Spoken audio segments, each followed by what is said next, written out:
자, 이번에 살펴볼 것은 이제 알렉산더 2세 개혁 관련된 내용인데요. 자, 일단 개혁 내용을 이제 보겠습니다.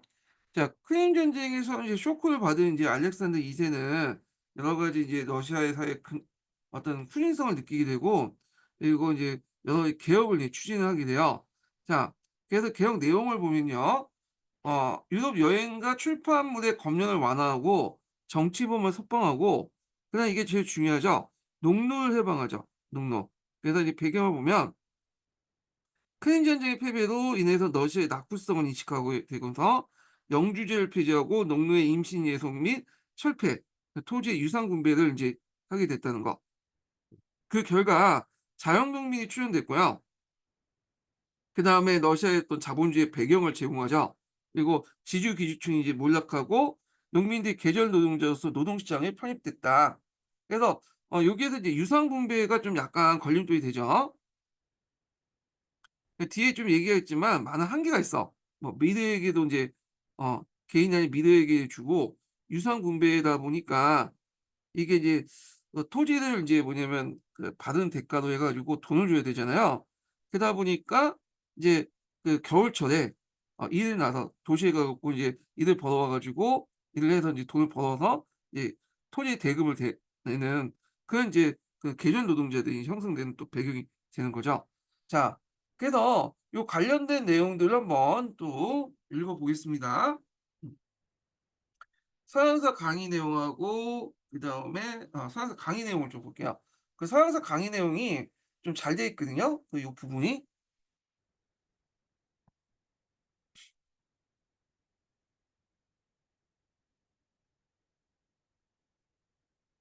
서양사 강의 내용을 이제 읽어 볼게요. 이게 몇 분인가?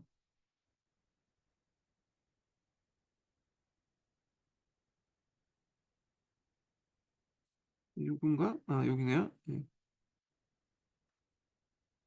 이게 1046 번, 1048 번, 49번 많으니까 두 개만 읽을게요. 여기 46 번하고 49 번. 자, 토지 소유의 법적 형태가 매우 복잡하긴 했지만 해방된 농민은 어쨌건 자신의 집단 소유의 토지를 경작할 수 있게 되었으며 농노 해방 당시 분배된 토지의 매입금을 갖기 위해서 농노지에서 더 많은 농업 생산물을 시장에 판매하게 되었다. 그래서 인제 이런 이제 그 돈을 갖기 위해서 그 당시 열심히 일을 하고 시장에 물건을 많이 팔게 되면서 그 뭐냐면 이 과정에서 이제 계층이 이제 분화되기 시작하죠. 그래서 어 다시 말해 그들은 전반적으로 확대된 가는 농산물 시장에 편입된 소자영농 민 소상품 생산자로서 존재했던 것이다. 이렇게 있고요. 계절 노동자와 관련된 내용을 이제 좀 볼게요.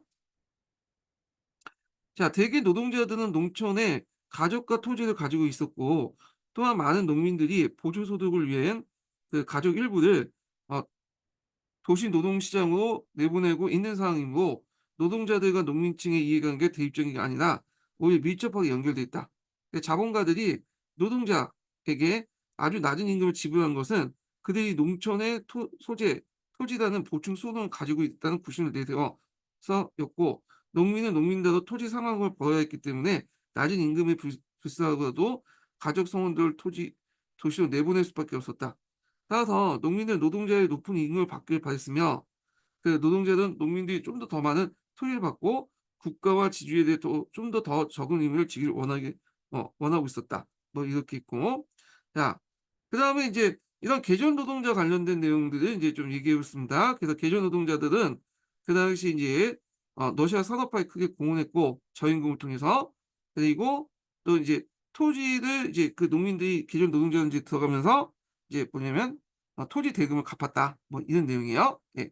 자, 그래서 영 농노해방 관련된 내용이 이제 그 지문을 보면 여기 내용이 있어요. 농노해방론. 요걸 한번 좀 보겠습니다. 자, 귀족은 농노의 임신에 대한 권리를 자발적으로 포기한다. 농민은 일정 기간 동안 법에 따라 자유 경쟁인의 모든 권리를 받을 것이다. 지주들은 소유 토지에 대한 재산권을 보유하면서 농민들의 고정된 임대를 받고 토지 경작권을 부여하고 동시에 농민들에게 토지를 구매할 권리가 부여한다. 물론 이제 구매 대상이 이제 구매 주체가 미드라는 공동체 단위죠. 그리고 구매한 땅의 지주에 대한 의무에 대해 구매한 땅에 대한 지주에 대한 의무에 해당되어 자유농민에 편입된다. 뭐 이렇게 있고. 자, 그래서 이제 요 내용이 있고요. 그다음에 이제 이 러시아 농민들 청원서 관련된 내용인데 여기 이제 할당된 토지가 별로 안 좋다. 그 내용이야. 네. 그래서 이제 그 이런 토지를 이제 뭐냐 우리 공동체에 할당한 건 거부하고 우리가 좀 비옥도가 높은 토지를 좀 달라. 그런 내용들을 이제 해 갖고 청원하는 내용이거든요. 이건 각자 읽어 보시고요. 자, 그래서 그 내용 관련된 내용을 이제 좀 보겠습니다. 여기 기출문제 분석 내용을. 경제개혁으로 농노 해방령을 공포해서 러시아 낙후의 상징인 농노를 해방했다. 자, 영주제 폐지, 농노의 임신 예속을 철폐했다. 그리고 예전에 농노였던 농민들의 경제적 기반을 마련하기 위해서 토지개혁을 당했다. 자, 예전에 농노 시절에 농민들이 보유했던 토지, 소유권이나 경작권이죠. 일부한테서 농민들이 분배해 줬다. 그리고 토지 개혁 내용을 보면 여 한계점이 남아 있는데 반쪽짜리 개혁이었다. 자, 무상 분배가 아니라 유상 분배였고 그다음에 또 농민들이 할당된 토지에 대한 장기간에 걸쳐서 막대한 상환금을 부담하였다. 자, 유상 분배와 토지 상환금 부담은 지금까지 무상으로 농민의 노동력을 이용했던 기죽층에게 경제 보상을 해주기 위한 조치였다. 자신이 생산한 농산물에서 상환금을 내기 어려웠던 농민들은 호황기 때 거울에 이제 도시 올라가 저임금 계절 노동자로 일을 했다. 그 토지를 미륵이라는 부르는 정통 공동체 단위로 분배했고 가족 수에 따라 주기적으로 재분배할 권리를 가졌다. 왜 재분배를 하냐면 토지를 이렇게 나눠주는 과정에서 어떤 사람은 토지 비육도가 떨어지는 땅을 받을 거고 어떤 사람은 토지 비육도가 어느 정도 있는 땅을 받을 거 아니에요. 그러면 이제 문제가 생기겠죠. 그래서 이걸 이제 교대로 이제 교환을 해줘서 불만의 소지를 없도록 하는 것이 그 주 목적이에요. 자, 짜르 정부는 미드라는 공동체를 통해서 농민의 무토지 민환을 어, 막아줌으로써 사회적 혼란을 방지하고 정치적 혼란을 막아주는 역할을 기대했던 것이다. 자, 그래서 이제 있고 참고로 이 미래체를 통해서 농민이 개인이 이제 가지고 토지 소유권을 갖게 된 거는 고대 이제 스토피 개혁이죠. 요거 예전에 한번 시험에 나왔던 거죠. 요건 뒤에 좀 얘기하고요. 자, 토지개혁과 농노해방에도 불구하고 농촌 내 경제 외적인 봉건적 관계가 완전히 청산되지 못했다.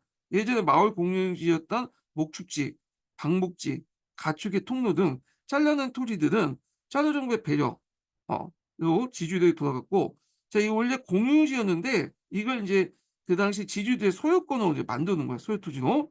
자, 이 토지가 필요했던 농민들은 지주에게 고유의 입찰료를 지불했고, 귀족들은 농민들 그들에게 역축과 농기를 가지고 역축이라는 것은 이제 다양한 소나 말 같은 이제 그걸 이용해 갖고 그냥 농기가 없다 보니까 농사를 지을 수 있는 동물들을 얘기하는 거죠. 자, 가축들을 얘기하는 거고 자, 그래서 역축과 농기를 가지고 자기 소유의 토지를 경작하도록 했다. 사실상 농노제의 부육제가 다시 부활된 것이다. 그래서 이런 잘려진 그 토지들은 그 당시 이제 농민들 입장에서 상당히 요기한 거잖아요. 근데 이제 이것들이 다 지주 토지이다 보니까 요 토지들을 이용하기 위해서는 당연히 뭔가 대가를 줘야 되겠죠. 근데 그 대가라는 것이 뭐냐면 예전 농노제 아래서 이 농민들을 불러내 가지고 이런 여러 가지 부역 노동을 했던 것을 어 다시 부활시키는 방식으로 이렇게 대가를 주는 거죠. 자, 그래서 이런 그 측면 토지 개혁은 당시에 러시아는 개혁 당시에 러시아는 반봉건적 농업 구조가 잔존돼 있었다. 그래서 근대적 토지 소유 관계도 있지만 앞에서 이런 그런 부역 노동도 같이 하고 있었기 때문에 완전하게 이제 또 근대적 소유가 아니죠. 예. 그래서 이제 이렇게 있고 자, 그러나 많은 한계점에 불구하고 농노해방과의 토지 개혁은 그 러시아 사회에 큰 변화를 일으켰는데 새로운 변화에 적응하지 못한 많은 봉건 귀족들이 몰락하게 되었다. 자, 이 와중에서 일부 지주들은 살아남기 위해서 합리적 경영을 유발하여 그 러시아 자본주의 발전의 출발점이 되었다. 농민 중에 자유농민이 출현되는 계기가 되었고 또 농민들이 상황을 해결해서 계절 노동자 노동시장에 편입되면서 앞으로 진행된 러시아 산업화와 노동력을 제공했던 것이다. 자, 알렉산더 2세는 농노해방 후 지주가 그의 영지에 행사했던 사법권과 경찰이 사라지기 때문에 지방행정제도 전개가 필요 있었고 지방위의 격인 지방유지로 구성된 그 챔스트포를 창설해서 지방의 재정, 교육, 의료, 과학적 농업, 도로 보존 등 지방 행정을 뭐냐면 간장했고 또 도시에 시의회를 설치하고 사법제도를 개선해서 배심제를 도입했다. 대학에 대한 감독을 완화하고 일정 연령대에 달한 성인 남성들이 징집한 군제 개혁을 했다 이런 거죠. 이거는 이제 요거 관련된 거야. 자, 그다음에 외교 정책으로는 정통적으로 남진 정책을 추진하죠. 그래서 너투 전쟁에 승리했지만 뒤에 있지만 베르링에 의해서 이제 그게 좌절됐다. 이건 좀 나중에 얘기할게요.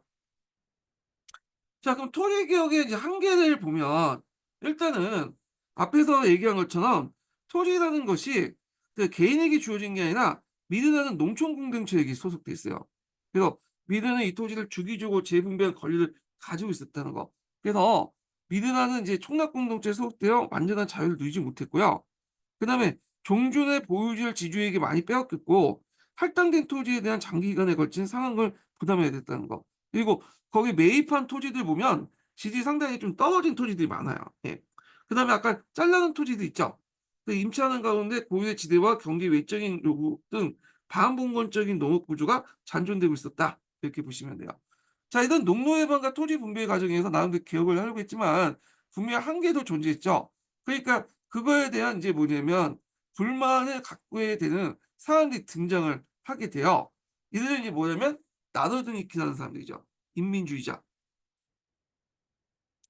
그래서 인제 요 내용도 있는데 자 어 그래서 이제 이 나르니크가 인제 그런 펼쳤던 운동 중에 하나가 뭐냐면 분화우드 운동이에요. 분화우드 운동. 그래서 분화우드 운동은 뭐냐? 그 당시 농민들의 어떤 계몽을 통해서 철저한 사회개혁 운동을 추진하기 위해서 그 당시 이제 나르니키 인민운동을 이제 추진했던 사람들이 거기 그 이민 소구라는 이유로 농촌에 사회에 가죠.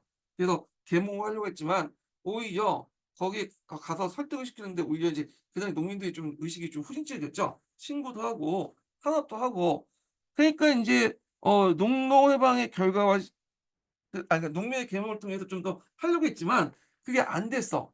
그러다 보니까 인제 그 농부의 그 농민들의 무리 때문에 그게 안 되니까 인제 좀 극단적인 흐름이 또 그 안에서 일어나요. 그래서 허무주의, 무정부 운동 하는데 이때 무정부 운동은 테러와 암살을 이제 중심으로 하는 운동이죠. 자, 그러면서 이들 중에 일부가 인제 알렉산더 2 세를 암살하게 되고요. 자, 그래서 인제 요 내용들 좀 기억을 해 두시면 돼요. 자, 이 알렉산더 2 세를 이제 암살했던 인물 중에 하나가 뭐냐면 그 레닌의 형이죠. 레닌이 어릴 때 인제 자기 형이 사형당한 걸 보고 나서 사회주의자가 됐어요, 이 사람이. 자, 그럼 나름대로의 이제 인민주의 운동은 후에 이제 사회혁명당이 이념이 됐다. 요거 예전에 한번 기출문제 나왔으니까 보시면 될 것 같아요. 예.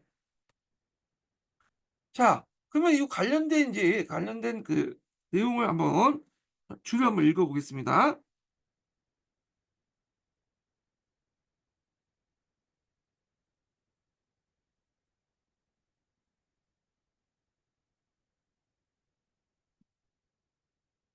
자, 여기 1960 번하고 61번 한번 읽어 볼게요. 서양서 강의에 있는 내용인데 한번 읽어 보겠습니다.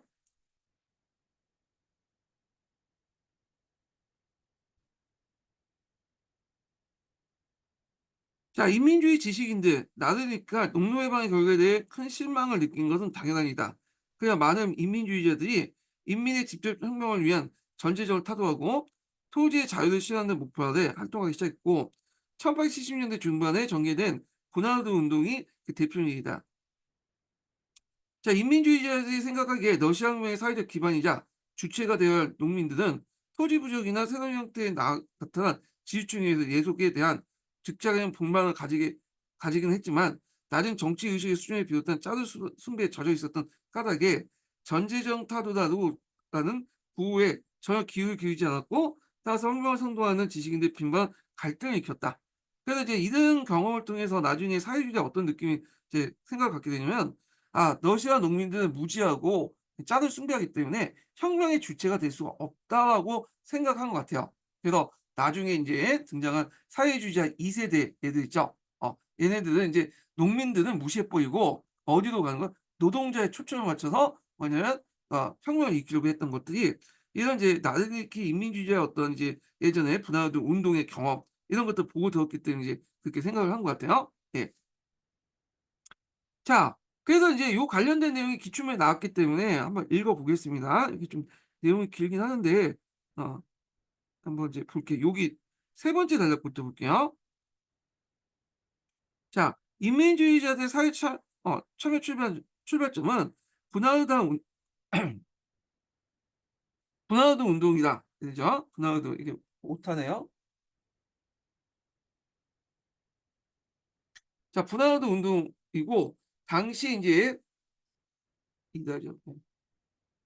자, 당시 알렉산더 2 세의 개혁 정신에 불구하고 농노 해방의 불철저항과 반동적인 부활 등 개혁 속도와 방향 등의 불만을 품었던 인텔리게이츠아들은 기존의 이제 인텔리게이츠아는 이제 러시아에서 어 탄생한 지식인 계층이겠죠.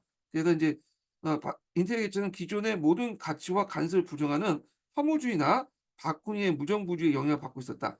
그중 일부는 혁명에 위해서 농민의 계몽을 강조하는 라 라브로프의 영향을 받은 자도 있었고 이들은 허무주의를 떠나서 나르니까 되어 분화우드 운동을 통해 농민을 계몽하고자 했다. 그러나 당시 농민들은 그들의 기대와 달리 혁명적이지 못했고 짜두숭배 사상, 가부장적 옹정주의 등 낮은 정치 의식을 가지고 있었다.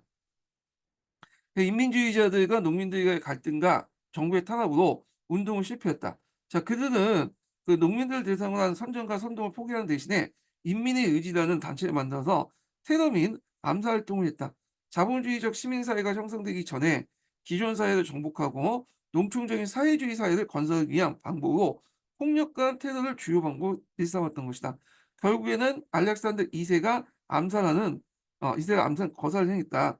자, 알렉산더 2 세가 이제 암살한 후에 알렉 3 세가 집권하니까 당연히 이제 자기 아버지가 이제 이렇게 잘해 준 데 불구하고 이것들이 건방지게 어 호의를 걸린 줄 알고 이렇게 했단 말이에요.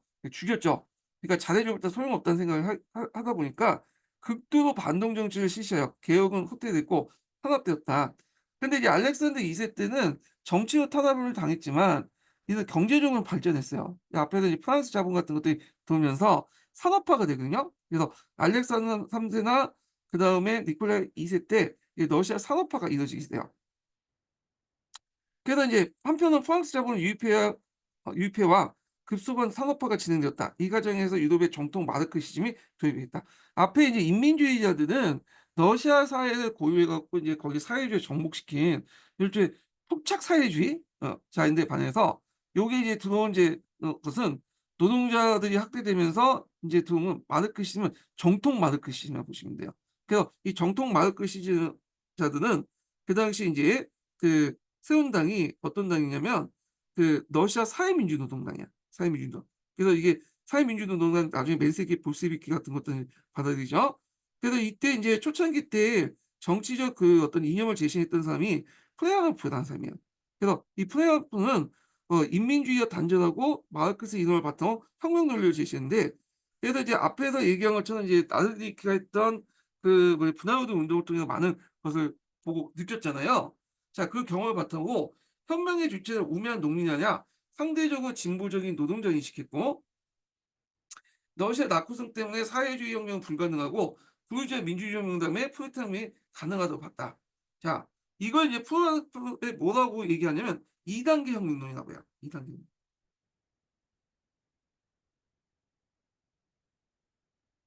그래서 마르크스의 이론에 따르면 어느 정도 자본주의가 성숙한 다음에 사회주의가 되잖아요. 근데 러시아 사회는 아직 그 단계는 아니야. 그러면 자본주의가 어느 정도 성숙할 때까지 기다려야 되겠죠. 그리고 나서 이때 인제 자본주의가 성숙할 때 기다릴 때 까지 기다리는데 그때 인제 혁명의 주체는 분유주의예요. 그래서 분유주의의 이때 민주주의 혁명이 일어나고 나서 자본주의가 어느 정도 성숙한 다음에 그다음에 프롤레타리아 혁명이 가능하다. 자본주의, 사회주의. 근데 보통 러시아는 요 단계죠 아직. 요 단계. 아직 자본주의가 성숙하지 못했기 때문에 요 자본주의가 성숙한 다음에는 이렇게 인제 프로레타리아 혁명으로 넘어가야 된다. 이게 2 단계 혁명론인데 마르크스 이론에 바탕으로 한 거야. 마르크스 이론을 러시아에 적용해서 나타난 혁명 이론 2 단계 혁명론이고요. 자, 이 2 단계 혁명론은 후에 인제 볼셰비키라든지 맨세비키라든지 그다음에 너 사회혁명당 예 다 영향을 줘요 이게.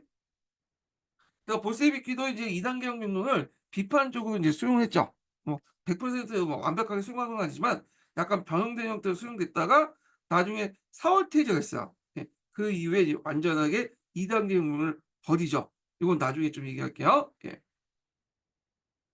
자, 그래서 인민주의자는 부르주아의 어떤 의미를 경시했지만 마르크스 입장에선 부르주아 민주주의 단계가 노동계급의 의식을 각성시키는 학교자, 사회주의적 물적 기반을 마련해 주는 정치 투쟁의 장을 인식했다. 그래서 이 프랑프 혁명의 논리는 뭐 맨세비키, 그다음 뒤에 볼세비키도 영향을 주고 하여튼 되게 영향을 줘요. 그 알렉산더 2세 암살을 위해 탄압을 받은 인민주의자는 세력을 결집해서 사회혁명당을 창당했다. 요거 중요하죠. 그래서 예전에 인민주의자들이 만들었던 그 혁명 정당이 사회혁명당이야. 그래서 앞에서 말하는 이제 그 사회민주노동당은 정통 마르크스이즘이 입각한 거고요.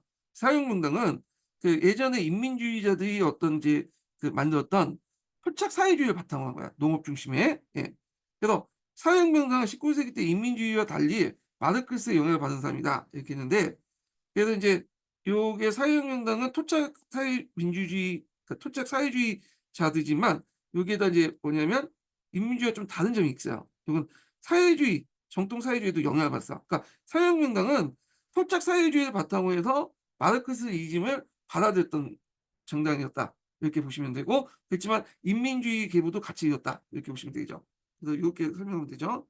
인민주의, 마르크스 얘네들이 사회혁명당. 근데 이에 반해서 이제 여기 사회민주노동당은 인민주의하고는 단절되고 주로 마르크스 이론을 받아들였던 당이다. 이렇게 보시면 되겠죠. 자, 그리고 이제 사회민주노동당은 또 하나 특징이 뭐냐면 인민주의 바탕으로 마르크스를 또 받았고 두 번째로는 이제 2단계 혁명론을 또 영향을 받았다는 거예요. 예. 그래서 종교의 자본주의에 거치지 않고 사회에 진입하는 생각은 포기하고 플라토의 2단계 혁명을 수용해서 불주의 민주주의 혁명 단계를 인정했다. 이렇게 보시면 돼요. 그러나 이제 그 러시아 사회민주당과 이제 다른 거는 종전에 얘네들이 인민 그 주의자이기 때문에 미르다는 정통적 공동체의 토지 분배는 계속 이제 유지하려고 했죠. 예. 그래서 요걸 통해서 뭔가 그 소농 경제를 통해 농촌 문제를 해결하겠다는 거야. 근데 러시아 사회민주당은 미르를 이제 뭐냐면 생각 안 하죠. 농촌, 무식해, 그리고 노동자 중심인데 안에서 미르는 그 사회혁명당 같으면 미르를 중심해서 노동자보다는 농민을 중심으로 이제 혁명을 이끌어오겠다. 이게 이제 큰 차이점이야. 얘네들이. 예. 자, 사회혁명당 테러 활동을 혁명의 수단으로 삼고 정보 요인을 암살했는데 이 스토핀도 1911년 사회혁명당원에게 암살됐다. 이렇게 보시면 돼요. 그래서 사회혁명당하고 그다음 러시아혁명당 관련된 내용 좀 봤고 공통점과 차이점 아까 저 잠깐 설명을 잘못한 것 같은데 사회민주 그 사회혁명당은 그 인민주의를 바탕으로 마르크스즘을 같이 받았던 거고 그래서 사회민주노동당 같은 경우에는 뭐냐면 사회주의 마르크스이즘을 바탕으로 한 거다. 그리고 사회혁명당 같은 경우에는 이제 그 농민을 중심으로 해서 미륵을 중심으로 했는 거고 사회 그 민주노동당 노동장 중심의 어떤 혁명론이다. 이렇게 이제 보시면 될 것 같아요. 자, 그래서 이제 이렇게 있고 다시 넘어가서 자, 알렉산드 3세가 니콜라 2세 때는 사회주의 확산되면서 반동 정치가 강화됐다. 그래서 요때 이제 뭐도 일어났다? 산업화도 같이 일어났다. 이렇게 좀 기억을 해주시면 될 것 같아요.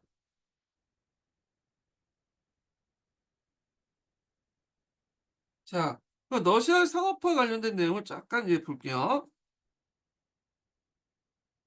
자, 앞에서 말한 것처럼 알렉산더 3세 때부터 이제 산업화가 이제 본격화되기 시작했는데 이때 이제 그 내용을 보면요. 러시아는 후진 자본주의 국가이기 때문에 이게 이제 정부가 적극적으로 지원을 했죠. 그래서 그 당시 배경을 보면 농농 해방으로 인한 값싼 노동력 확보할 수 있었고 대표적인 계절 노동자 같은 것들이 볼 수 있죠. 그래서 국가의 적극적인 지원 그리고 특히 프랑스 자본을 통해서 서부 유럽에 기술이 도입되고 그다음에 철도망이 확충됐죠. 그래서 이제 그 러시아 같은 경우에 땅이 넓잖아요. 근데 이제 이 넓은 땅들을 이제 뭐냐면 가난하고 뭐냐면 하려면 물류 체계를, 그러니까 말하자면 철도가 필수적이겠죠. 이 철도를 통해서 물류 체계를 정비할 수 있는 거고요.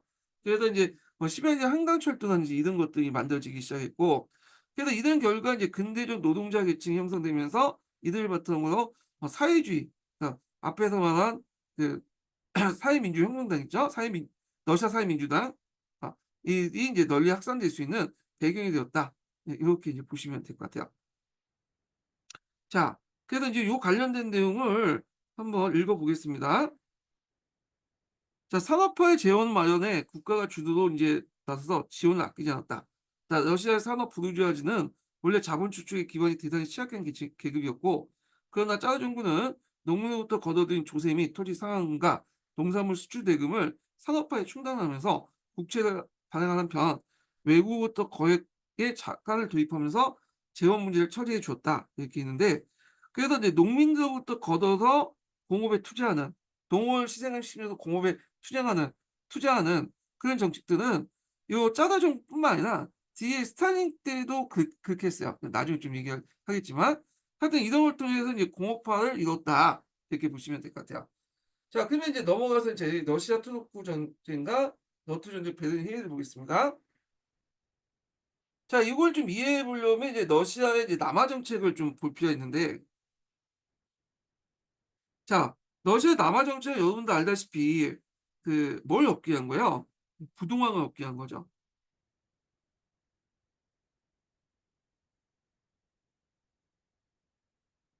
러시아는 인제 원래 인제 요게 우락산맥이죠. 그래서 땅이 어마어마하게 넓잖아요. 근데 이제 러시아 같은 경우에는 이제 동진 정책하고, 이쪽은 동진 정책이죠. 여기 남진 정책을 같이 했어요. 동진 정책은 이제 모피를 얻기 위해서 인제 했던 거고, 하다 보니까 인제 계속 하다 보니까 이 시베리아 장악을 하게 된 거죠. 다행히 또 요 지역 같은 경우에는 인제 보통 그 어떤 국가가 없었죠. 부족 단위 어떤 수족인들만 있었기 때문에 쉽게 장악을 할 수 있었던 거고, 근데 이 12 개 땅은 솔직히 별로 좋은 땅은 아니에요. 그중에 이제 뭐냐면 해서 됐고, 남진 정책은 주로 인제 이렇게 해서 이제 뭐냐면 이렇게 부동항을 얻기 위한 거야, 부동항을. 예. 근데 이제 요쪽을 얻으려고 했는데 이게 이제 스웨덴 얻고 나서 요쪽은 나가는데 이게 강대국들이 많잖아요. 그러니까 여기는 더 이상 못 나가고 여기만 얻는데, 상트페테르부르크 부분만 얻는 데만 한정이 있고, 북방 전쟁을 통해서 주로 인제 남쪽으로 인제 내려가는 쪽이 요쪽 중앙아시아 지역이나 이렇게 인제 그 오스만 투르크 카카스 지역으로 이렇게 내려가게 되죠. 근데 이제 요게 걸림돌이 됐던 게 뭐냐면 이 오스만 투르크죠. 자, 오스만 투르크 땅의 일부를 얻어야지만 흑해에서 저 보스포러스에서 넘어서 이쪽 이제 지중해 쪽 넘어갈 수 있는 이런 이제 부동항을 얻을 수 있죠. 전략적으로 중요하고. 그래서 이제 여기를 계속하기 위해서 오스만 투르크와 한 8번 9번 전쟁을 했어요. 예. 근데 보통 우리가 너투 전쟁이라고 하는데, 너투 전쟁은 한 번만 있었던 게 아니에요. 이거는 우리가 알고 있는 그 너투 전쟁 마지막에 있었던 전쟁이고, 예전에도 8번 9번을 했다. 되게 1차 너투 전쟁부터 쭉 있어요. 예. 자, 하여튼 그래서 결국에는 인제 여기에서 러시아 오스만 투르크를 두들패고 승리를 했지만 최종적으로 결국에는 러시아의 남하를 막기 위해서 그 당시 영국과 프랑스가 반발하게 되고 베르린을 거쳐서 러시아의 남하 정책을 저지르게 되죠. 예. 요 내용들. 그래서 이제 이 러시아의 남하 정책이 곳곳에 남하 정책을 하는 과정에서 막으려고 했던 세력들이 인제 누구냐면 여러분도 알다시피 영국이잖아요. 그래서 영국하고 러시아 간에 19 세기 전반에 거쳐 가지고 이게 그레이트 게임을 벌이게 돼요. 그러니까 전 세계적으로 이제 게임을 전쟁을 하게 되죠. 러시아는 남하하려고 하고 영국은 막으려고 했던 거고, 그 과정에서 크림 전쟁도 일어났고, 넓게 보면 이제 너일 전쟁도 그 일환이죠. 일본은 영국이 지원을 했기 때문에. 근데 자, 그래서 인제 요렇게 해서 러시아 남하 정책 관련된 내용을 여기 한번 정리를 쭉 해 놨거든요. 이 표를 누가 만드는지 몰라도 이게 잘 만들었어. 예. 그래서 저기 전국 역사교사 모임에서 여기 책에 있는 내용 표를 제가 가지고 왔거든요. 자, 여기 보면 인제 한번 정리를 해 볼게요. 그리스 독립전쟁 있죠. 그래서 이제 그리스 독립전쟁 때 그 당시 1829년 러시아 입장에서 본 거예요. 아드리아노프 합평조약을 맺게 돼요. 그렇게나 보스포루스 다르 다다르네스 해협의 이제 자유통일권을 얻게 되고, 그다음에 이집트와 트로크 전쟁 때 오국 해협 조약을 맺게 되죠. 자, 그런데 이제 요 지역을 중립화되고, 여기 중요하죠. 외국 군함의 항해를 금지시키는 그런 이제 조약을 맺게 되고, 파리 조약 때 이걸 다시 확인한 거야. 이때 뭐냐 했던 걸 파리 조약이 크림 전쟁 때 파리 조약을 맺는데, 요때 이걸 다시 확인을 했던 거고요. 자, 그다음에 너투 전쟁이 일어나는데, 요때 너투 전쟁은 한 번만 일어났던 게 아니에요. 아, 여기가 이제 거의 1 차부터 해서 뭐 9 차까지 쭉 8 차까지 쭉 너투 전쟁이 있었거든요. 다만 이제 교과서에 있는 내용은 마지막 너투 전쟁 관련된 내용이야, 요게. 하여튼 이 너투 전쟁에서 그 당시 그 1878 년에 산스테파노 조약을 맺게 되죠. 그래서 이 조약에 따라서 루마니아, 세르비아, 몬테네그로가 독립하고, 불가리아가 자치 정하게 되고, 그다음에 발칸에서 러시아 세력이 확대되는 계획이 됐는데, 자, 이에 대해서 영국이 당연히 항의하죠. 예. 또 오스트리아가 항의하고. 그래서 이제 비스마르크는 그 당시 세력 균형 정책을 했기 때문에, 현상 유지 정책을 했기 때문에, 이 유럽 질서가 붕괴되면 이게 독일도 좀 문제가 있죠. 그래서 나중에 좀 설명하겠지만, 그래 갖고 그 당시 현상 유지 정책에 입각해서 비스마르크가 베르닝에 일으키지요. 그래서 이제 여기 보면 베르닌 조약을 맺게 되는데, 기존의 상스테파나 조약은 파기되고요. 발칸 3개국은 독립을 승인하고, 대신에 불가리아가 자치 정했는데, 이때 불가리아를 되게 큰 영토를 줬거든요. 영토를. 근데 영토를 축소했다, 이렇게 보시면 될 것 같아요. 자, 그래서 이제 요 과정에서 이제 그 러시아의 남하 정책은 좌절되고, 러시아는 부동항 그 과정에서 부동항을 얻질 못해요. 그래서 부동항이 어 지금도 그렇지만 몇 개 없어요, 러시아는. 세바스토폴하고, 그다음에 블라디보스토크하고, 그다음에 카리그란드인가 칼리그란드, 여기 있고, 여기 요쪽 북극 계곡에 난류가 흐르는 지역이 있는데, 여기 하나 그 도시 하나가 있어. 예. 요 네 군데밖에 없어, 러시아는. 예. 그래 갖고 하여튼 그런데, 자, 그래서 인제 그 내용들을 한번 러시아 남하 정책 관련된 내용을 봤고요.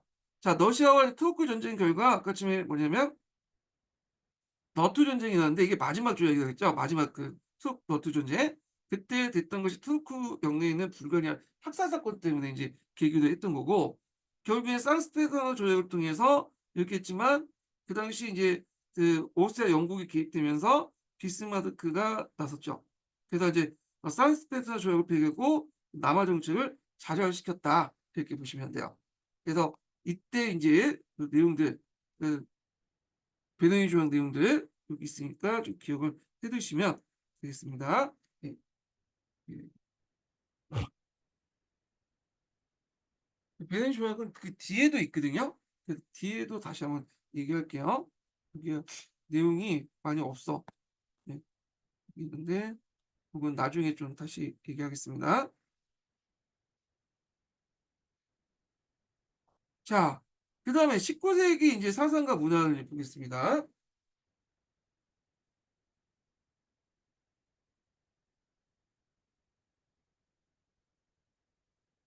자, 먼저 볼 게 고종경제학관인데, 이 고종경제학은 경제학이라는 학문이 이제 19 세기 때 형성됐거든요. 그 초창기 때 경제학의 학문에 이제 기반이 됐던 것을 고종경제학이라고 해요. 그래서 고종경제의 특징은 뭐냐면 자유경제와 자유방임이죠. 예. 그 경제적 자유주의라고 보시면 돼요.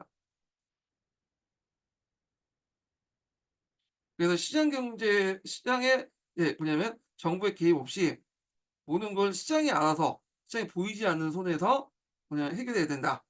그 정부의 역할을 이제 축소하고, 그런 내용을 이제 담고 있는데, 자, 이때 이제 대표적인 사상가가 아담 스미스야, 아담 스미스. 그 고전경제의 창시자고 하죠. 그래서 그 아담 스미스 사상 관련된 내용은 뒤에 좀 얘기했고요. 자, 그 아담 스미스에 이어서 이제 영향을 받았던 사람이 멜들스와 니카드라는 사람이에요. 자, 멜들스가 쓴 것은 유명 인구론이죠. 그래서 인구는 억제되지 않으면 기하급수적으로 증가된 반면에, 식량은 상수급수로 증가되기 때문에 인구를 그냥 억제하는 방향으로 해야 된다. 그래서 이 사람이 제시된 것이 만원이라든지 출산율 저하, 그다음에 이런 것들을 뭐냐면 제안했다. 예, 이렇게 보시면 될 것 같아요. 자, 근데 이 사람의 좀 특징이 뭐냐면 보통 고정경제학은 정부의 개입을 이제 막는 데에 이제 초점을 맞췄죠. 시장이 알아서 해라. 근데 이 문제를 만원이나 출산율 전환을 막기 위해서 출산을 유도하기 위해서는 정부가 적극적으로 인제 개입을 해야 된다. 그러니까 맨델스 같은 경우에는 좀 약간 인제 뭐라 그럴까요? 그 다른 고정 경제학자와 달리 정부 개입을 인정해요. 이게 좀 특징이야. 이게 예전에 한번 시험에 나왔던 거거든요. 예. 그래서 인제 이렇게 있고, 그러니까 니카도 같은 경우에는 그 당시에 인제 자본의 3대 요소를 제시했죠. 이게 뭐냐면 그 지대, 이윤, 임금이죠. 요거 교과서에 많이 나오죠. 그래 갖고 이제 지주나 강상 노동자들은 지대를 얻고요. 땅을 빌린 데 건져 얻는 거죠.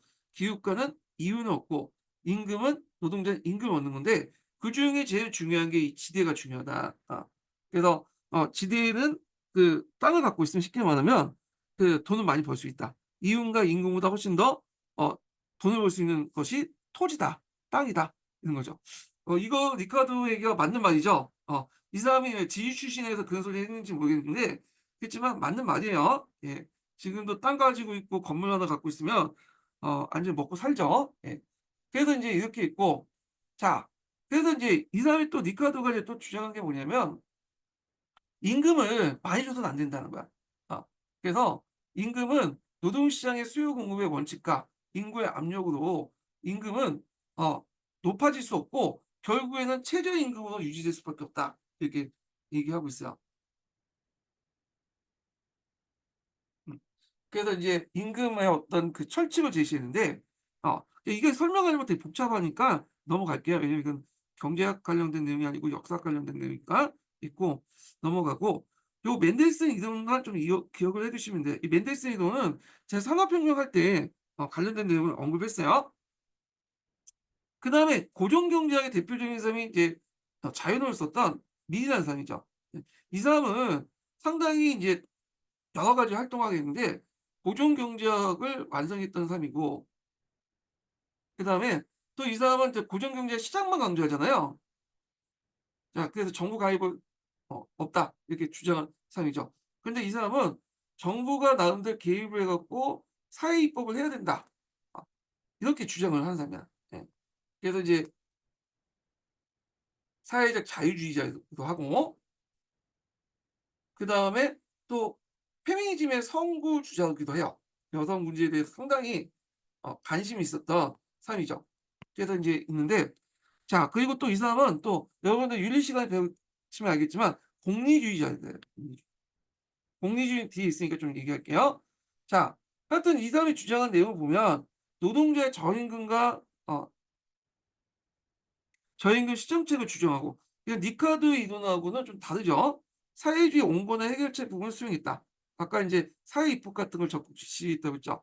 또 노동자의 조합 건설, 그다음에 협동체 조직, 높은 임금을 받고 이윤의 일부를 받도록 허용을 주장했고, 본통 선거권, 그다음에 의무교육 실시, 그다음에 여성 해방의 선구자 페미니즘의 어떤 선구자적 역할을 했고, 산업화 폐단 시정을 개혁을 주장했죠. 그 자유주의 유연성을 부과하면서 자유주의와 민주주의를 결합시킨 사람이었다. 밀도 예전에 사지선단 관련된 문제에서 한번 나왔어요. 그래서 그다음에 멜더슨, 리카드, 밀 이렇게 세 사람이 사지선단 문제에서 한번 나왔거든요.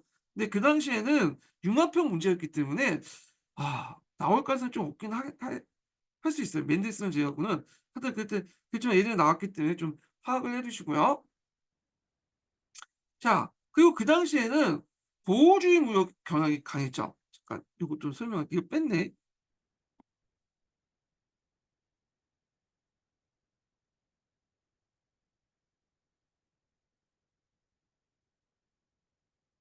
그래서 이제 이때 당시에 제국주의 시대잖아요. 그러니까 그다음 경제공황의 영향으로, 공황이라는 것은 우리가 1929년 대공황만 생각하는데 예전에도 공황은 있었어요. 그래서 인제 수요하고 공급이 그래서 공급이 초과할 경우에 공황이 발생되죠. 대규모 디프레션이 일어나는데, 그 당시 19 세기 때 경제공황 몇 번이 있고 나서 인제 산업이 타격을 받으니까 자국 시장을 인제 지킬 필요가 있잖아요. 그러면서 보호무역주의가 등장했고, 그다음에 인제 경제 통제 형성 등이 일어나. 그러면서 우리가 생각 고존 자연 경제학에서 말하는 이런 정부의 간섭을 이제 뭐냐면 방지하는 그런 내용이 없어지게 돼. 그래서 이건 철저하게 정부가 관여하는 거잖아요. 그리고 이걸 합리주의 뭐냐면 정당화시켜 주는 그 경제 사상이 등장하는데 이걸 역사주의라고 해요, 역사주의. 역사주의는 나중에 설명하겠지만 개별의 어떤 보편성보다는 개별의 어떤 독창성, 개별성을 강조해요. 그러다 보니까 독일은 독일에서 이제 주로 나왔던 것이 역사주의인데 독일의 경제하고 영국의 경제는 다르다.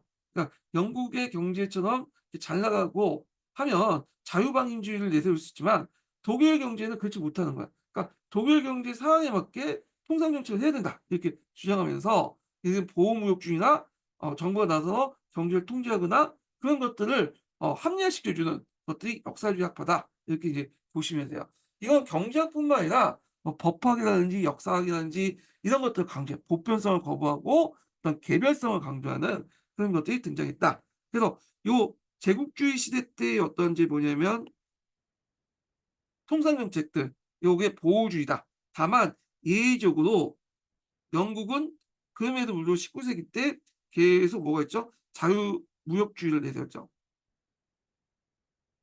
보호 관세 같은 것들을 뭐냐면 부과하지 않고 뭐 이런 것도 있는데 요거 예전에 한번 기출 문제였으니까 보시고요. 그래서 요거 한번 내용을 이제 보겠습니다. 예. 이게 이제 출처가 어디냐면 공군형 개정 교과서예요. 예. 예전 교과서인데 예전 교과서 한국사 책에 그 세계사 관련된 내용이 아주 심화된 형태로 적혀 있더라고요. 그래서 오늘날 세계사 문제보다 세계사 교과서보다 더 깔끔하게 체계적으로 적혀 있어 갖고 제가 여기다 좀 약간 발췌를 해 놨거든요. 예. 자 내용을 보겠습니다.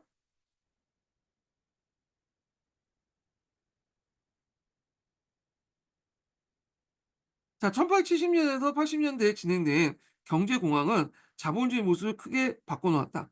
생산이 시장의 규모를 넘어서 급격히 늘어나자 불황이 도래했고 각국에서는 자유경쟁 대신에 시장의 효율적으로 관리하는 경향을 우세해졌다.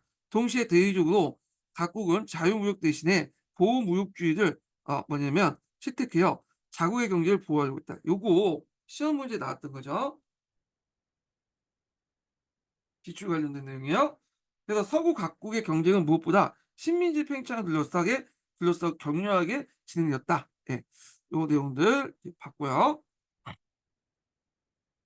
자, 그다음에 역사학과 철학 문학을 이제 좀 보겠습니다. 과학기술 발달 과정도 있는데 요것도 잠깐 언급하고 넘어갈게요. 근데 중요한 건데 제가 많이 뺐네. 예. 그래서 인제 19 세기 보면 과학기술이 엄격 상당히 발전돼요. 그래서 이런 것들이 제2 차 산업혁명의 기반이 됐던 거고요. 그래서 제2 차 산업혁명은 앞에서 설명한 것처럼 이게 이제 기술자들이 인제 이끌었던 게 아니라 과학자들이 이끌었죠. 그래서 과학자들이 인제 실험실에 가서 연구해 갖고 기계를 만들어 갖고 그걸 보급시키는 그런 형태였잖아요. 자, 그 밑바탕에는 이제 19 세기 때 과학기술의 발전이 있었다. 17 세기 때 천재의 세계였다면 그걸 바탕으로 19 세기 때 이 과학기술이 발달한 어떤 그 세대 그러니까 이걸 바탕으로 과학기술이 19 세기 때 발전했다. 이렇게 보시면 되겠죠. 그래서 인제 여기 보면 19 세기 때 우리가 알고 있는 지금 현대 문명의 어떤 기반이 됐던 기술들이 다 이제 발달됐죠. 뭐 스티븐스의 증기기관차, 모스의 전신기, 노벨의 다이너마이트, 벨의 전압, 에디슨의 백열등, 나트캔의 엑스선, 뭐 자동차 이런 것들이 발명됐고 자 그다음에 인제 동식문학에서 좀 눈여겨볼 게 뭐냐면 이건 건너뛰고 다인의 진화론이에요. 다인의 진화론. 자 그래서 인제 이건 뭐냐면 자연 도태라는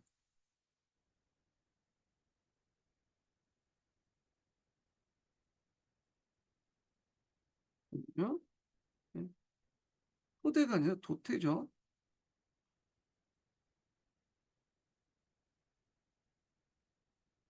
자, 자연 도태하는 방법으로 종의 기원을 썼죠. 그러니까 자연 도태의 방법에 의한 종의 기원인데 이 책 중에 이제 이 종의 기원을 인제 보통 약칭해서 인제 보죠.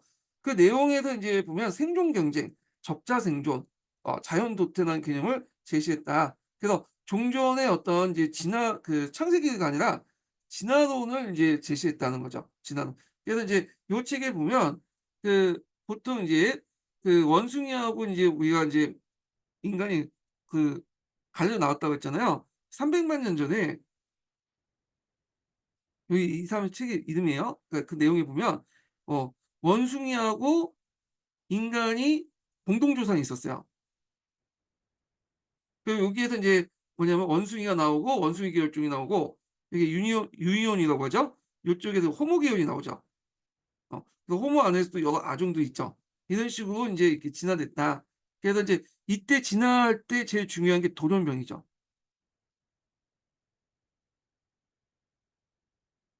자, 그래서 예전에는 인제 아버지 예전에 인제 논리에 보면 용불용설이라 해 갖고 라마틴에 용불용설이 있는데 자기가 노력하면 그 성질이 그 자손들에게 전달된다. 이렇게 인제 한 거야. 그래서 자기가 열심히 공부하면 그 아들도 이렇게 열심히 공부해서 뭐 이런 식으로 '머리 좋은 유전자가 이렇게 나올 것이다.' 이렇게 생각했는데 이 돌연변이는 그렇게 생각 안 하죠. 이 사람은 뭐냐면 거의 인제 그 99.9% 가 뭐냐면 복복하죠. 부모의 유전자가 자식의 유전자로 이렇게 넘어가는데 0. 뭐냐면 1%의 유전자 안에서 아주 돌연변이가 인제 탄생하죠. 이 돌연변이는 상당히 인제 뭐냐면 약하기 때문에 대부분 99% 가 뭐냐면 없어져요. 예. 근데 그중에 0.1% 돌연변이의 0.1%가 살아남는 거야. 자연 환경의 변화에 따라서 0.1% 살아남아서 얘들이 인제 경쟁력을 갖게 되는 거죠.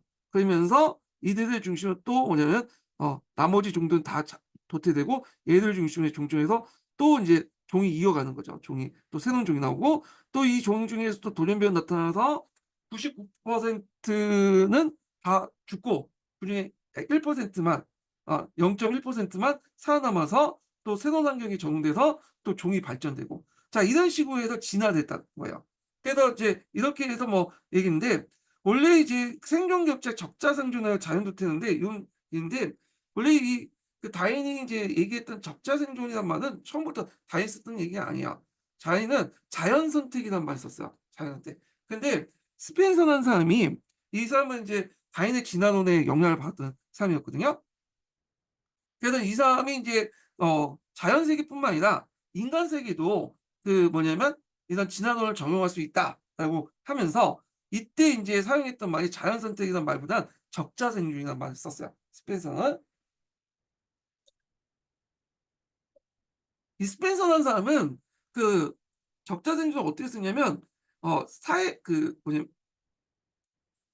시장을 관련돼서 얘기를 했거든요. 그러니까 A라는 회사와 B 회사가 있는데 결국에는 경쟁을 해서 A가 환경에 잘 적응하고 소비자 욕구에 받아들여 갖고 A는 이제 뭐냐면 살아남고 B는 도태된다. 그래서 이런 A와 B의 싸움 과정에서 A를 선택받는 거를 적자생존이라고 얘기하는 거예요. 그러니까 우리가 생각하는 어떤 이제 스펜서의 이론 보면 제국주의 합리화시키고 그런 내용 있잖아요. 이건 나중에 해석된 거고 그때 당시에 우리가 생각하는 당연한 얘기를 그때 당시에 시장 경제에 적응해 갖고 적자 생존을 얘기한 거예요.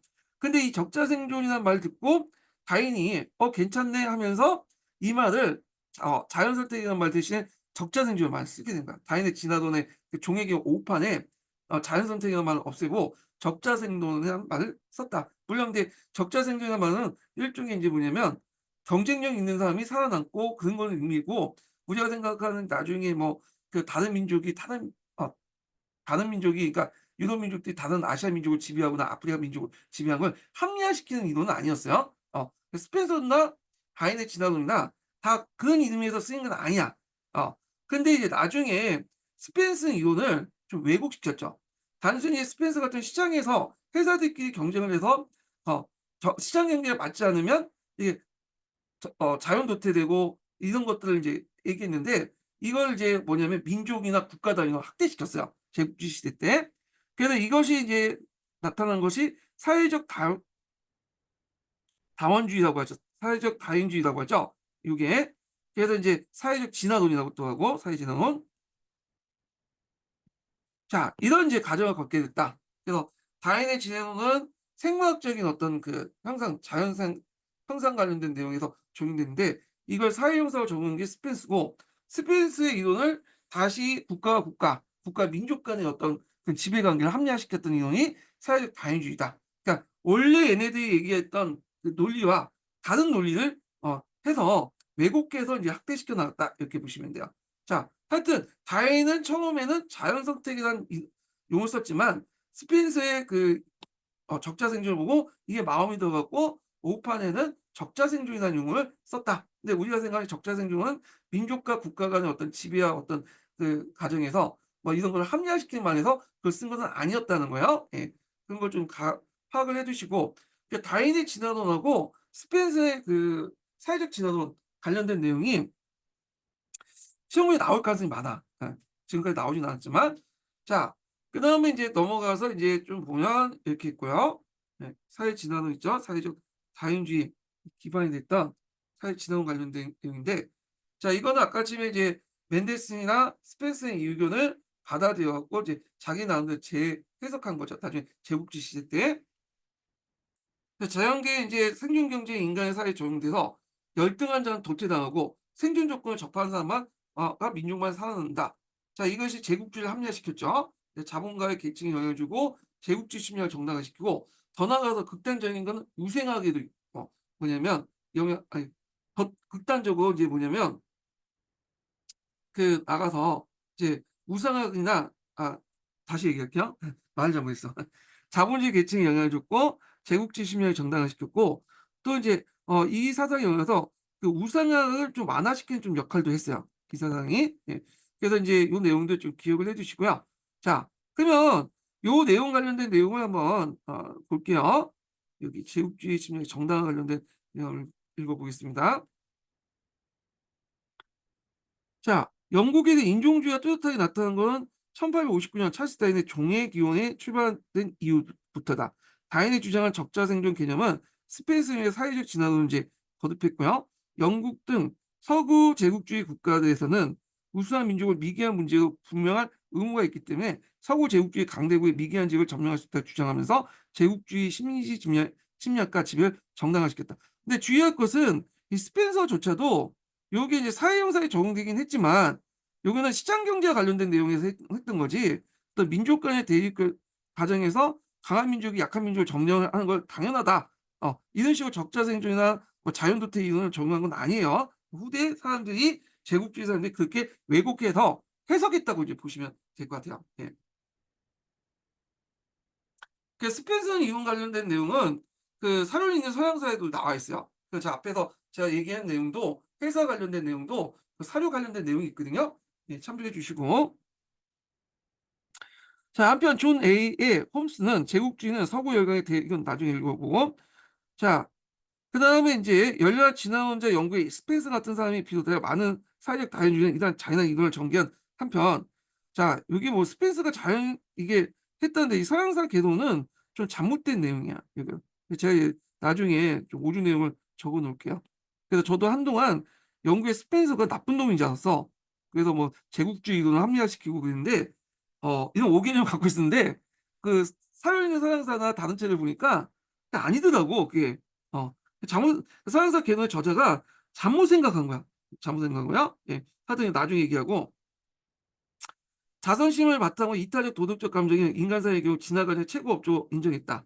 사회적 다원주의에서 보이는 이 모순은 우생학 이론을 어느 정도 완화했고 그래서 인간 사회에서 부적자를 무자비하게 도태하기보다는 적자와 적자를 계획적으로 가시켜 인종개혁을 시도했다. 그러니까 얘네들 죽이는 것보다는 뭐냐면 얘네들 그냥 살려만 주고 적자 우수한 자들만 해 가지고 서로 짝짓기를 해 가지고 더 우수한 인종을 만들 필요가 있겠다라는 거죠. 이걸 이제 실현하려고 했던 사람이 시틀러라는 사람이잖아요, 시틀러. 예.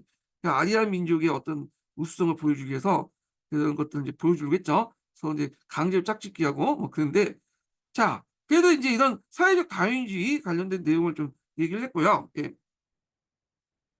자 그다음에 역사학과 철학 문학 부분을 이제 넘어가겠습니다. 요거 이제 여기 있으니까 관련된 내용 보시면 되고 자 요거 하기 전에 두 번째 인증번호 알려드릴게요. 두 번째 인증번호는 어 99번 99번 아까 쳤죠. 두 번째 인증번호는 11 번입니다. 예 두 번째 인증번호 11 번이에요. 자 역사학은 19 세기 때 이제 근대적 학문 인제 뭐냐면 만들어지게 되는데, 보통 이 19 세기 들어가면 학문의 분화가 일어나요. 그래서 뭐 역사학이라든지 경제학이라든지 정치학이라든지 등등등 근대 학문들이 등장하게 되는데, 근대 학문의 뭐냐면 조건이 두 가지가 있어요, 학문이 존재하려면. 일단은 학문의 대상이 필요하죠. 어떤 것을 이제 연구를 할 것인가. 영문의 연구 대상이 필요하고, 그다음 두 번째로는 연구 방법이 필요해요. 근대 역사학에서 연구 대상은 당연히 역사죠. 연구 방법을 이제 제시했던 사람이 랑케야. 랑케 사료 분석과 비판 방법 있잖아. 그래서 이 랑케로부터 인제 뭐냐면 근대 역사학이나 학문이 등장했다고 보시면 돼요. 예. 그래서 이 랑케의 역사학 같은 경우에는 민족주의하고 낭만주의가 결합됐어요. 그래서 인제 상당히 정치적 보수적인 경향을 갖고 있는데, 그 민족의 과거나 전통에 관심을 돌리고 계몽 사상을 멸시했던 중세 문화를 다시 재조명. 중세 문화는 이제 각 민족들의 어떤 고유한 원천적인 어떤 그런 그 뭐냐면 멘탈이 있다 그거죠. 그래서 그걸 연구하기 시작해요. 그래서 이제 랑케의 이제 이런 그 사학에 보면 중세 연구하는 것 되게 많아. 예. 그러니까 이거는 제가 예전에 그 역경 강의할 때 인제 했으니까 그걸 인제 참조해 주시고요. 자, 요게 또 좀 어떻게 보면 역사학파죠. 역사파도 예전에 한번 역경할 때 제가 설명했는데, 자, 역사학파는 주요 내용이 뭐냐면 보편성을 거부해요. 그리고 개별성을 강조해. 이게 이제 핵심적인 내용이에요. 그래서 이제 이 개별성을 강조하는데, 이게 뭐 사회, 정치, 경제, 법, 역사 다 들어가죠. 앞에 경제에서 인제 이것처럼 개별성을 강조하면서 독일 경제의 개별성을 강조하면서 보호관세나 보호무역주의가 나타난 거고, 역사학에서도 개별성을 강조하면서 중세 시대의 개별성을 강조한 거예요. 고대와 근대를 잇는 그 중간 다리가 아니라 중세의 개별성을 강조하면서 중세를 연구하게 되는 거죠. 자, 그리고 인제 뭐냐면 사건의 하나하나를 또 강조하고, 이런 것들이 다 역사학파의 영향을 받은 거야. 예. 자, 하여튼 이런 것들이 있었다 이렇게 보시면 되고, 이거는 뭐 서양사 문제보다는 역교론 관련된 문제인 것 같아요. 사학사 관련된 문제. 철학은 이런 사람들이 있다는 걸 좀 기억을 해 주시고, 요게 눈여볼 게 이제 꽁트라는 사람이 실증주의를 내세웠다. 사회학의 창시자라고 그러죠. 보통 낭케 실중지라고 하는데, 엄밀히 말하면 낭케는 실중지라고 볼 수는 없어요. 네. 그래서 좀 꽁트 입장일 때는 좀 왜곡된 거죠. 꽁트의 실중지는 반만 받았다고 하잖아요. 그럼 제가 역변호할 때 인제 설명을 했던 거고, 그다음 벤덤이라는 사람이 이제 공리주의를 내세웠죠. 최대 다수의 최대 행복을 내세웠고, 벤덤은 이제 양적 공리주의, 그러니까 아까처럼 얘기한 그 밀은 공적 그 질적 공리주의라고 이제 하죠. 이런 것들은 이제 윤리와 관련된 거니까 넘어갈게요. 예. 자, 그럼 19 세기의 문화사조와 관련된 것을 보겠습니다. 요것도 좀 중요해요. 왜 중요하냐? 기출문제에 나왔기 때문에 중요한 거죠. 자, 보통 고전주의라고 하면 18 세기 때 이전, 그러니까 19 세기 이전에 인제 유행했던 건데, 고전주의에서 강조한 건 이성이에요. 계몽주의의 영향을 받았고, 그래서 인제 국욕이나 형식에 너무 치우쳤어. 그러니까 인간의 이성만 있는 게 아니라 뭐냐면 감정도 있다. 정서도 있다. 이걸 강조하는 것이 낭만주의죠. 그래서 감정, 정서, 직관적인 거, 눈에 보이고 딱 와닿는 거 있죠. 자, 이걸 강조했는데, 문제는 낭만주의는 현실을 이제 뭐냐면 무시할 수가 있어. 그래서 요즘에 낭만주의 좀 보면 SNS 보고 나 거기 보면 영화나 드라마, 아 특히 이제 K 영화 드라마 보면 맨날 재벌집 나오고 그러잖아요. 그래서 뭔가 이제 못 먹고 못 사는 여자분이 뭐 잘난 그 남자 만나 갖고 결혼하고 재벌을 하는데, 저는 지금까지 그 일반 사람들이 재벌 보기가 좀 힘들죠. 예. 근데 영화나 드라마 보면 너무 많이 나와. 툭 하면 재벌이야. 그래서 이런 것들은 아 고전주의 입장에서는 말도 안 되는 소리야. 그지만 낭만주의 입장에서는 말이 되는 거죠. 예. 그래서 SNS에서 맨날 비교질하고 영화 드라마에서 맨날 재물 나오는 건 낭만주의야. 예. 어. 근데 현실은 그렇지 못하죠. 현타 오게 하는 거는 사실주의야. 그래서 낭만주의가 너무 이렇게 말도 안 되는 이상적이고 그런 것들을 제공하니까 현실을 왜곡시키잖아. 그래서 현타를 오게 만드는 건 사실주의다. 그래서 그 당시 이제 사실주의는 그 산업화에 이르는 과정에서 여러 가지 사회적 문제들을 그냥 있는 그대로 그냥 보여주는 거야. 보여주는 리얼하게. 자, 근데 보여주면 안 되죠. 보여주기만 하면 좀 문제가 있죠. 보여주면 그냥 내버려두면 안 되잖아. 그러니까 그걸 개선할 수 있는 방법도 알려줘야겠죠. 이게 자연주의야. 그래서 이제 그런 자연과학적 방법론을 도입해서 이런 것들 문학 작품을 도입해 갖고 사회를 개조시키고 변화시키려고 했던 것이 자연주의다. 이렇게 보시면 될 것 같은데, 그럼 구체적으로 내용을 이제 보겠습니다. 자, 낭만주의는 고전주의가 이성을 강조하죠. 구욕과 성실을 치우치고 계몽사상이 이성을 너무 지나치게 중요시하는 반발로 인간에도 감정과 정서가 있다. 이렇게 이제 중요시하면서 직관을 강조하고, 또 이 낭만주의는 민족주의와 또 결합해요. 예. 그래서 과거와 중세에 깊은 관심인데, 특히 이제 낭카의 역사에도 상당히 영향을 줬다. 중세를 낭만의 시대에 보고 낭케가 거기 안에 독일 정신이나 어떤 독일의 어떤 민족적 정체성을 찾으려고 했잖아요. 예. 그래서 낭만주의에 관련된 책은 뭐 하이네의 노래의 책, 미국의 네미네 잡을, 그다음에 바이런의 뭐 동주왕 뭐 이런 거고, 사실주의는 낭만주의 반작용으로 나왔죠. 이게 이제 보니까 산업화의 여러 가지 어떤 모습들을 보여주지 못해. 현실적인 모습을 보여주지 못해. 너무 비현실적이야. 뭐 세상을 너무 아름답게 표현하고 있죠. 그러니까 인간과 사회의 현실을 직시할 필요가 있다. 그러니까 리얼리즘을 강조하면서 그 사실주의가 있고, 이 사실주의에 영향을 받은 것이 자연주의예요. 자, 자연주의는 그 사실주의가 좀 더 나아간 거야. 그래서 보통 이제 자연과학적 수법을 사용해 갖고 하는 건데, 보통 자연과학에서는 이제 어떤 문제가 주어지면 그 문제를 해결하기 위해서 가설을 설정하고 뭐냐면 여러 가지 자료 수집하는 수집해 가지고 해결을 하잖아요. 그런 것도 마찬가지로 뭔가 이제 뭐냐면 보여주는 것뿐만 아니라 어떤 작가의 인간관과 인생관 같은 것을 제공해서 뭔가 문제를 해결해 주는 이런 것을 문학 작품에 제시했다는 의미가 있죠. 그래서 사실주의가 인간과 사회 현실을 충실히 모사하는 데 그친 것에 대해서 비판하고, 그러니까 비판적 지지를 그러니까 비판적으로 이제 계승했다고 보시면 돼요. 여기에서 플러스 사실적 묘사뿐만 아니라 작가의 인간관과 인생관을 추구하고 자연과학적 수법을 사용해서 현실 문제를 해결하기 위해서 뭐냐면 했다. 그러니까 보여주는 게 아니라 대입을 하고 현실 문제 해결하려고 했다는 거죠. 산업혁명으로 초래된 사회 변화에 대한 깊은 관심을 가질 뿐만 아니라 거기에 잠재된 문제까지도 또 제시를 했다. 그래서 이런 그 어떤 그 보여준 것뿐만 아니라 그런 주관적 가치관, 그다음에 자연과학적 수법 이런 것 통해서 어떤 의미나 그다음에 여러 가지 방법, 개선할 방법도 동시에 제공해 주려고 했다. 이렇게 보시면 되는데, 자, 이어 대표적인 사람이 에미졸레 목루조즘이 있고요. 스테담의 이제 적가흑, 포베르의 고발린 부인, 모파상, 톨스토이 이런 사람들이 자연주의 작가들이에요. 예전에 한번 요거 시험에 나왔죠. 에미졸레 목루조즘. 예. 그래서 이때 이제 문제가 뭐냐면 사실주의에 대해서 물어봤어요. 사실주의 작가가 누구냐. 근데 다 없어. 다 낭만주의, 뭐 고전주의 이런 거야. 근데 그 에미듈라의 목로주점이 이게 사실주의하고 약간 좀 가깝거든요. 물론 완벽한 건 아니지만 자연주의와 사실주의에 영향을 받은 거잖아요. 그 답이 이것밖에 없더라고요. 예. 그래서 이게 사지선단 문제고, 예전에 장학관들이 문제 냈다 보니까 잘 모르고 착각해서 문제 낸 것 같아. 예, 문제 오류인 것 같은데, 자, 아니면 그 문제를 베껴오는 과정에서 원래는 사실주의를 물어본 게 아니라 자연주의를 물어봤는데, 뺏긴 사람이 착각해서 사실주의가 적어놓고 이게 해가지고 지금까지 이렇게 기출문제로 이렇게 내려온 것도 있어요. 예전에는 문제 공개를 안 했거든요.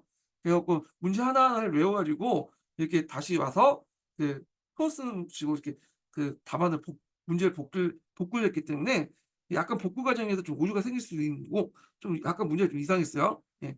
자, 하여튼 이렇게 있고, 자, 그다음에 인제 볼 게 인제 사회주의와 관련된 내용을 보겠습니다. 예. 사회주의 사상하고, 그다음에 여기 보시면 알겠지만 각국의 사회주의 운동, 코미테넘 관련된 내용인데, 코미테넘하고 각국의 사회주의 운동, 그다음에 그 무정부주의 관련된 내용, 이런 것들은 시험문제 나왔죠. 예. 그래서 요것도 기출문제 좀 나왔기 때문에 좀 파악을 정확히 할 필요가 있어요. 또 사회주의 사상을 좀 알기가 제대로 좀 알기는 좀 알기는 제대로 어렵겠지만, 예를 들어 개요는 좀 알고 있어야 되기 때문에 요 부분을 좀 다시 강의를 해 보겠습니다. 좀 쉬고 강의 진행할게요. 예.